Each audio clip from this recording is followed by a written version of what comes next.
और उसके बाद फिर देखिए कार्डियक ऑक्सीजन डिमांड की बात की गई, तो कार्डियक ऑक्सीजन डिमांड यानी मायोकार्डियल ऑक्सीजन डिमांड किससे किससे इंक्रीज होती है, तो देखिए यहाँ पे बिल्कुल आसान चीज़ है, कोई ज़्यादा समझने वाली चीज़ नहीं है यहाँ पे।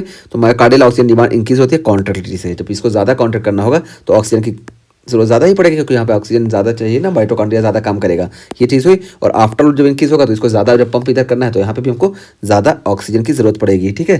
तो ये चीज़ हुई। और इसके बाद देखिए इंक्रीज हार्ट रेट ज़्यादा होगा तब भी ऑक्सीजन की डिमांड जाहिर सी बात है बढ़ेगी, क्योंकि यहाँ पे ज़्यादा काम करना पड़ रहा है। और इसी तरीके से इंक्रीज डायमीटर ऑफ वेंट्रिकल, तो वेंट्रिकल का डायमीटर जब इंक्रीज होगा, हम बताया ना कि जब वेंट्रिकल का डायमीटर इंक्रीज होगा तो देखिए ये क्या करता है, अब इसको प्रेशर जनरेट करने में ज़्यादा काम करना पड़ेगा, तो इस वजह से यहाँ पे भी ऑक्सीजन की डिमांड इंक्रीज होती है। तो इसको CARD से याद रखेंगे, कॉन्ट्रैक्टिलिटी में, आफ्टर लोड इंक्रीज में और हार्ट रेट इंक्रीज में और ये डायमीटर इंक्रीज में हमको ऑक्सीजन की जरूरत ज़्यादा पड़ती है। और ऐसे बेसिक सारी चीज़ें हैं, इससे आप याद रखें, आपको ऐसे बेसिक फिजियोलॉजी से भी समझ आ जाना चाहिए।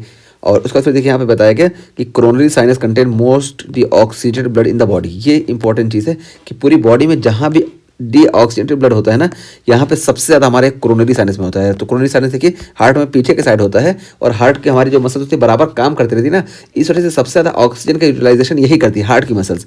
और इसी वजह से जब ऑक्सीजन ज़्यादा यूटिलाइज करती हैं तो जो कोरोनरी साइनस में ब्लड होता है ना, ये मोस्ट डीऑक्सीजनेटेड ब्लड होता है बॉडी का। तो ये चीज़ यहाँ पे लिखी गई थी, तो इसी को हम बता दिए, ठीक है। यहाँ पे ये चीज़ है कि पूरी बॉडी में सबसे ज़्यादा डीऑक्सीजनेटेड ब्लड जो होता है ये हमारे कोरोनरी साइनस में ही होता है, ठीक है। देखिए ये चीज़ हुई।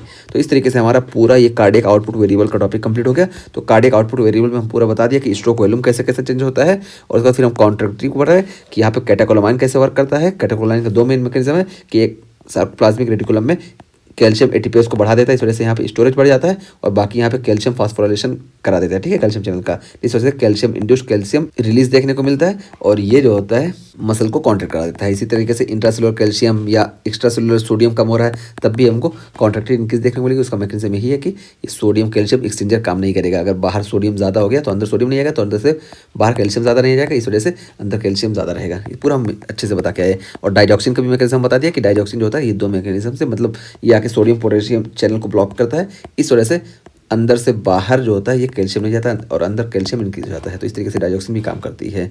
और कॉन्ट्रैक्टिलिटी डिक्रीज किससे होती है यह भी हमें बता दिए। और उसके बाद फिर हम प्री लोड आफ्टर लोड बताए, दोनों बहुत ही इंपॉर्टेंट चीज़ें थी और बहुत ही बेसिक चीज़, इसमें बहुत ज़्यादा कुछ समझने वाला नहीं था।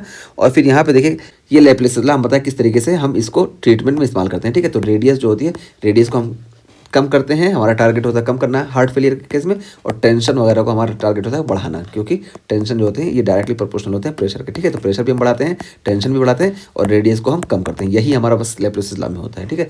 लेप्लेसिस लॉ के थ्रू हम इसको फॉलो करते हैं और हमारा कार्डियक आउटपुट वगैरह सब अच्छा हो जाता है। और फिर हम उसके बाद फिर बात की कार्डियक ऑक्सीजन डिमांड की, तो इसको हम कार्ड से याद रखेंगे कि कार्ड में हमको ऑक्सीजन डिमांड ज़्यादा देखने को मिलती है।